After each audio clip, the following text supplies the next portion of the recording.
है और मैं आज आपको क्लास 10th का फिजिक्स इलेक्ट्रिसिटी चैप्टर पढ़ाऊंगा।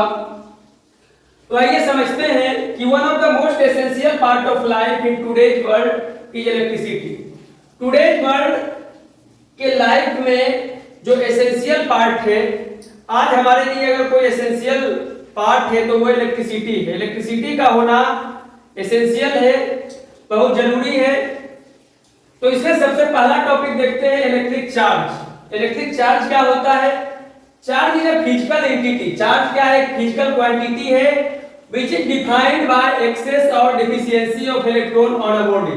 यानी मान लीजिए कि कोई एक पार्टिकल है और पार्टिकल पे अगर इलेक्ट्रॉन ज्यादा हो जाता है तो और इलेक्ट्रॉन किसी पार्टिकल पे कम हो जाता है, यानी जब ज्यादा होगा तो उसको एक्सेस ऑफ इलेक्ट्रॉन बोलेंगे और जब कम होगा तो डिफिशियंसी ऑफ इलेक्ट्रॉन बोलेंगे। तो यही है कि जब इलेक्ट्रॉन का एक्सेस हो जाए या डिफिशियंसी हो जाए तो वो पार्टिकल या वो बॉडी चार्ज हो जाता है। और body is said to be charge. दो टाइप का चार्ज होता है, एक नेगेटिव चार्ज होता है और दूसरा पॉजिटिव चार्ज होता है। There are two types of charge, negative charge and positive charge. A body is said to be negatively charged। एक बॉडी है जो कि नेगेटिवली चार्ज है। इसे नेगेटिवली चार्ज तब बोला जाएगा if it gains electron। जब बॉडी इलेक्ट्रॉन गेन करता है तो उस बॉडी को नेगेटिवली चार्ज बॉडी बोला जाएगा। और जब इलेक्ट्रॉन को लूज करता है, इलेक्ट्रॉन किसी को डोनेट कर देता है, दे देता है, तो उसे पॉजिटिवली चार्ज बॉडी बोला जाता है। चार्ज का SI unit of electric charge coulomb होता है और कूलम को C से डिनोट किया जाता है। उसके बाद देखिए the total charge required by a body. कोई बॉडी है, कोई पार्टिकल है, तो वो अगर जो चार्ज एक्वायर किए हुए हैं तो जब टोटल चार्ज निकालना होगा तो कैसे निकालेंगे समझते हैं। Is an integral multiple of magnitude of charge on a single electron. Single electron का, एक इलेक्ट्रॉन का चार्ज होता है 1.6 × 10⁻⁻19 कूलम। तो मान लीजिए कि इस बॉडी पे 10 इलेक्ट्रॉन है तो इसका जब चार्ज निकालेंगे तो 10 × 1.6 × 10⁻⁻19 कूलम हो जाएगा। यानी वही बोला गया कि जितने इलेक्ट्रॉन बॉडी पे होगा उसको सिंगल इलेक्ट्रॉन के चार्ज से मल्टीपल करते चलेंगे तो हमारा उस बॉडी का टोटल चार्ज निकल जाएगा। और इस प्रिंसिपल को क्वांटाइजेशन ऑफ चार्ज बोला जाता है। यही प्रिंसिपल क्वांटाइजेशन ऑफ चार्ज कहलाता है।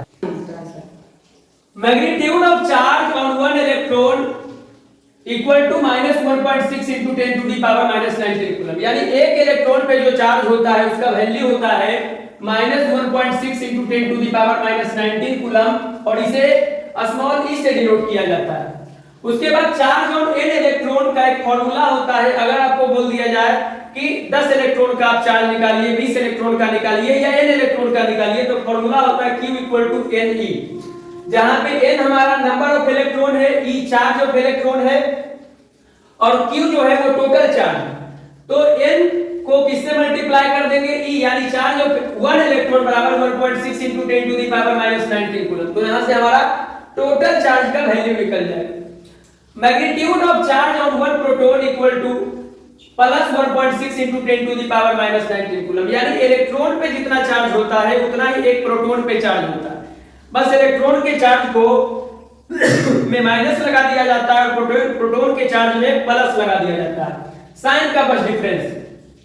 इलेक्ट्रिक करंट को कैसे डिफाइन करेंगे तो समझिएगा कि the rate of flow of electric charge through any cross section of a conductor in unit time.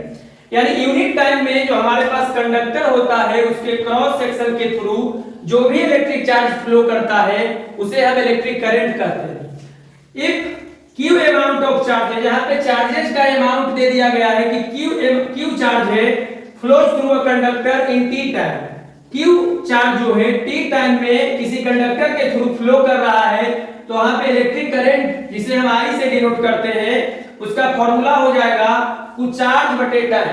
Charge को Q से डिनोट किया जाता है और टाइम को T से। उसके बाद यहाँ पे Q का एक फॉर्मूला होता है Ne। हम आपको बताए थे कि अगर किसी बॉडी का हम टोटल चार्ज निकालते हैं तो Ne फॉर्मूला होता है, यानी सिंगल इलेक्ट्रॉन पे जो चार्ज है उसको नंबर ऑफ इलेक्ट्रॉन से मल्टीप्लाई कर देते हैं। तो यहाँ पे Q को रिप्लेस कर दिया गया है Ne के द्वारा, अपॉन में T हो गया। तो इलेक्ट्रिक करंट का दो फॉर्मूला है, Q बटे T और दूसरा Ne बटे T। जहां पे L क्या है, तो number of electron flowing through the conductor, conductor के थ्रू जो नंबर ऑफ इलेक्ट्रॉन यानी जितने भी इलेक्ट्रॉन, मान लीजिए 10 इलेक्ट्रॉन है तो 10 इलेक्ट्रॉन फ्लो कर रहा है तो उसे L से डिनोट किया जाता है। उसके बाद इलेक्ट्रिक करंट का जो एसआई यूनिट होता है वो एम्पियर होता है और इसे कैपिटल A से डिनोट किया जाता है। नेक्स्ट टॉपिक में हम एम्पियर को डिफाइन करेंगे। तो आइए समझते हैं कि when 1 coulomb of charge flow through any cross section of a conductor, यानी किसी भी कंडक्टर के क्रॉस सेक्शन से अगर 1 कूलम्ब चार्ज फ्लो करता है और वो भी 1 सेकंड के लिए फ्लो करता है 1 coulomb charge, then the electric current flowing through it is said to be 1 ampere. तो वहां पे कहा जाएगा कि यहां पे 1 एम्पियर इलेक्ट्रिक करंट फ्लो कर रहा है। 1 एम्पियर बराबर फार्मूला हो जाएगा 1 कूलम्ब अपॉन में 1 सेकंड। तो 1 एम्पियर बराबर 1 कूलम्ब बाय 1 सेकंड, यानी 1 सेकंड में अगर किसी भी कंडक्टर के क्रॉस सेक्शन एरिया से 1 कूलम्ब चार्ज फ्लो करता है तो वहां पे बोला जाएगा कि वहां जो इलेक्ट्रिक करंट जनरेट हो रहा है उसका वैल्यू कितना है, 1 एम्पियर। उसके बाद करंट का जो स्मॉलर यूनिट है वो है मिली एम्पियर, और 1 मिली एम्पियर बराबर होता है 10 टू द पावर -3 एम्पियर, और माइक्रो एम्पियर बराबर 1 माइक्रो एम्पियर बराबर होता है 10 टू द पावर -6 एम्पियर। तो ये सब वैल्यू काफी इंपॉर्टेंट है, इसे आप याद कर ले, समझिए। नेक्स्ट टॉपिक हमारा है direction of electric current. Electric current का डायरेक्शन क्या होता है, मतलब इलेक्ट्रिक करंट किस डायरेक्शन में फ्लो करती है।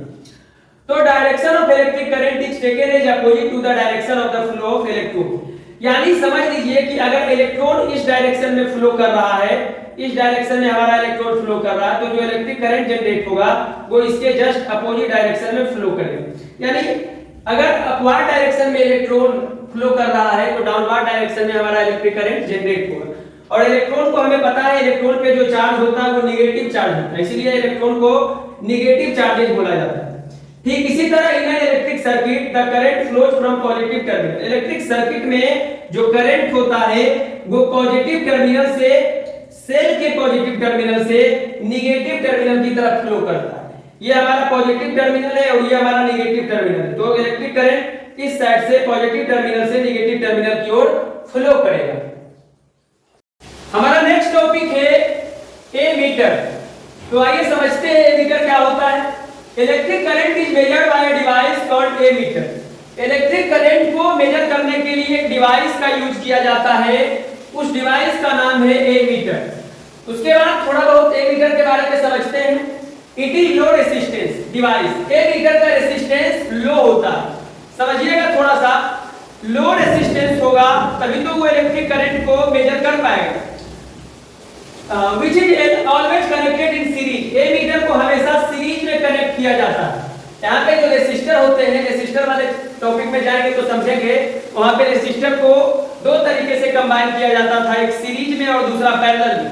तो एमीटर को सीरीज में कनेक्ट किया जाता है with the device through which the current is to be measured. और इस तरीके से डिवाइस के साथ इसे कनेक्ट किया जाता है ताकि वहां पे सर्किट के अंदर जो करंट पास करे उसे हम मेजर कर पाए। आइए उसके बाद हम समझते हैं, हमारे पास एग्जांपल है, न्यूमेरिकल है, और इलेक्ट्रिसिटी जो चैप्टर है, इलेक्ट्रिक करंट जो चैप्टर है, इसमें न्यूमेरिकल काफी इंपॉर्टेंट है बोर्ड के व्यू से। सीबीएसई हो या बिहार बोर्ड, उसमें न्यूमेरिकल आता है। तो ये समझते हैं, हमारे पास दिया हुआ है कि a current of 150 milliampere, यानी सबसे पहले यहाँ पे सॉल्यूशन लिखेंगे और जो भी हमारे पास गिवन है वो लिख देंगे। गिवन दैट यहाँ पे दिया गया है कि I जो है 150 एम्पियर है, सॉरी 150 मिली एम्पियर है। तो सबसे पहले मिली एम्पियर का वैल्यू हम लोग जानते हैं, आपको बताया गया होगा कि यहाँ देखिए we know that 1 milliampere equal to 10 to the power -3 ampere होता है। हमारे पास जो करंट दिया गया है 150 मिली एम्पियर दिया गया, तो हमने सबसे पहले मिली एम्पियर को एम्पियर में कन्वर्ट कर दिया। हम जानते हैं कि 1 मिली एम्पियर बराबर 10 टू दी पावर -3 एम्पियर होता है, तो 150 मिली एम्पियर बराबर 150 into 10 to the power -3 ampere. इसके बाद बोला गया flows through a circuit for 2 minute, यानी सर्किट के थ्रू 2 मिनट तक 150 मिली एम्पियर करंट पास करवाया गया। तो यहाँ पे t दिया गया है 2 मिनट। 2 मिनट का मतलब है 2 into 1 minute equal to 60 second, तो यहाँ पे 120 सेकेंड हो गए। अब आइए फॉर्मूला यूज करते हैं। यहाँ पे पूछा है find the amount of charge that flows through the circuit, यानी सर्किट के थ्रू जो चार्ज फ्लो कर रहा है उसके मैग्नीट्यूड यानी उसके अमाउंट को बताना है। तो हम जानते हैं according to formula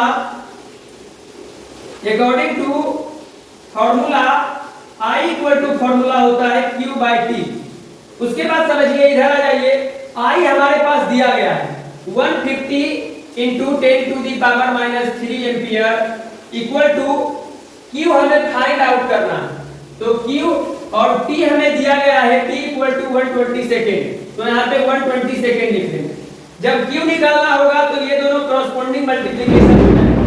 Q equal to 150 into 10 to the power minus 3 ampere into 120 second. तो आइए यहाँ पे इस तरीके से लिखते हैं 50 इंटू, यहाँ पे क्या करेंगे 10 टू दी पावर 15 इंटू 10 150 होगा into 10 to the power minus 3 ampere into 12 को लिख सकते हैं 12 इंटू 10 सेकेंड। आइए इसके बाद Q इक्वल टू 15 इंटू 12 होता है 180 इंटू 10 टू दी पावर, ध्यान से देखिएगा यहाँ पे एक जीरो है और एक जीरो यहाँ पे, तो 10 का whole square into 10 to the power minus 3 ampere into second हो गया।